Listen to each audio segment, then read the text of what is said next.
भगत सिंह के फांसी लगने के बाद पूरी देश की जनता में एक बगावत की सुर थी। अंग्रेजों को डर लग गया था कहीं देश की जनता महात्मा गांधी को न मार दे। आज तक गांधी जी से यह सवाल पूछते जाया जा रहा है और आप विश्वास रखिए कि जब तक इतिहास रहेगा गांधी जी से यह सवाल इतिहास पूछता रहेगा। हम आज पूछ रहे हैं, कल कोई और शिक्षक, कल कोई और विद्यार्थी यह सवाल गांधी से पूछेगा। तो एक चीज दिमाग में बैठाइएगा, जब जज चाह के नहीं बचा पा रहा है तो महात्मा गांधी तो वकील थे।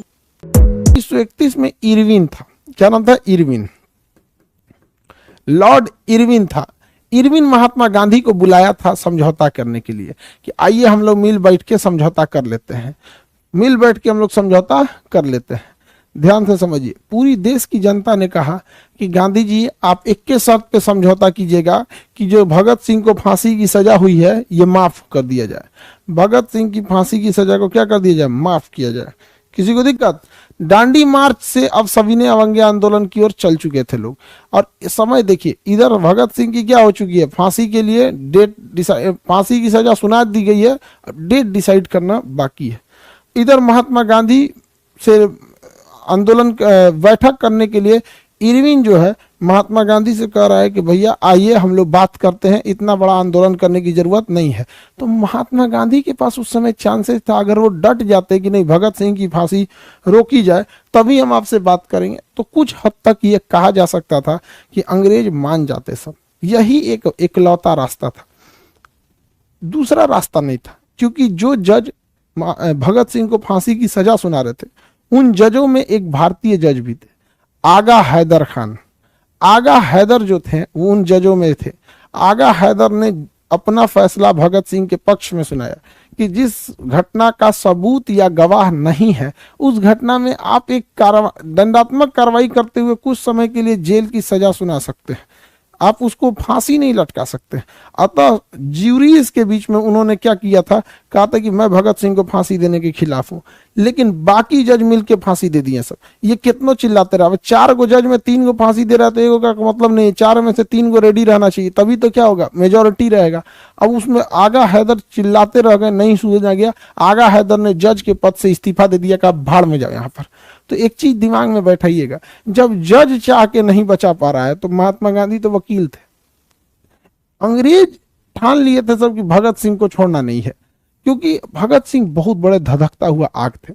लेकिन ये बात हकीकत है कि अगर महात्मा गांधी तुल गए रहते ना, उस समय एकदम तुल गए रहते कि नहीं, हमको भगत सिंह को जब तक नहीं छोड़ोगे तब तक हम तुमको बात, तब तक तुम तुझे बात नहीं करेंगे। यहाँ गांधी ने प्रयास किया या नहीं किया इसको भी समझिए, गांधी ने पूरा प्रयास किया, लेकिन यहाँ खेल गया इरविन।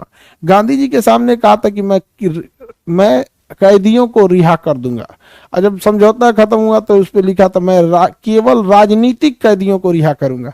जबकि भगत सिंह के ऊपर आपराधिक मुकदमा लगा था, तो भगत सिंह को आपराधिक मुकदमे के आड़ में उसने 23 मार्च को क्या कर दिया, फांसी दे दिया।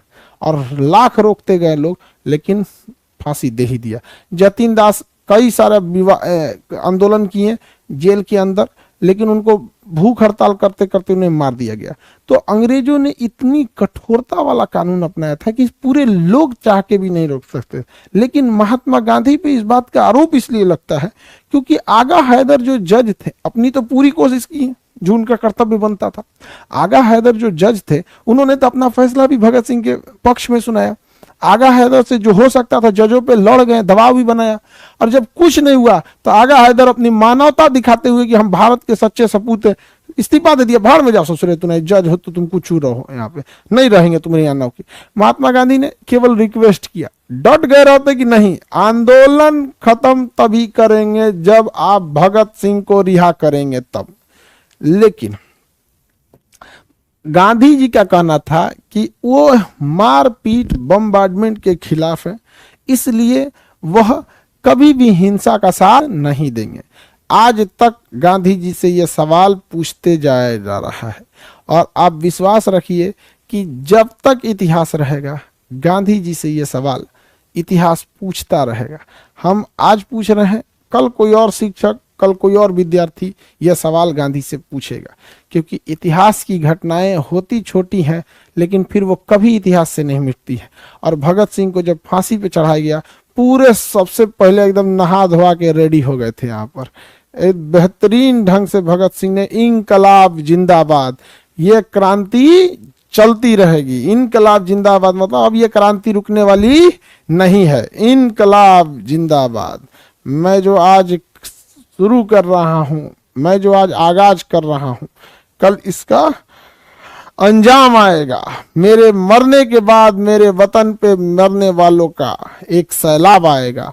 भगत सिंह के फांसी लगने के बाद पूरी देश की जनता में एक बगावत की सुर थी। अंग्रेजों को डर लग गया था कहीं देश की जनता महात्मा गांधी को न मार दे, इतना खतरनाक स्थिति हो गया था।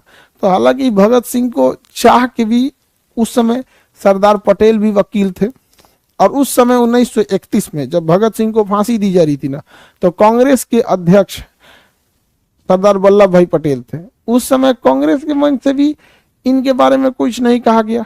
लाला लाजपत, ये क्या नाम है, जवाहरलाल नेहरू भी वकील थे, मोतीलाल नेहरू भी वकील थे, देश विभाजन नहीं हुआ था तो जिन्ना भी वकील थे, क्योंकि विभाजन तो हुआ नहीं था।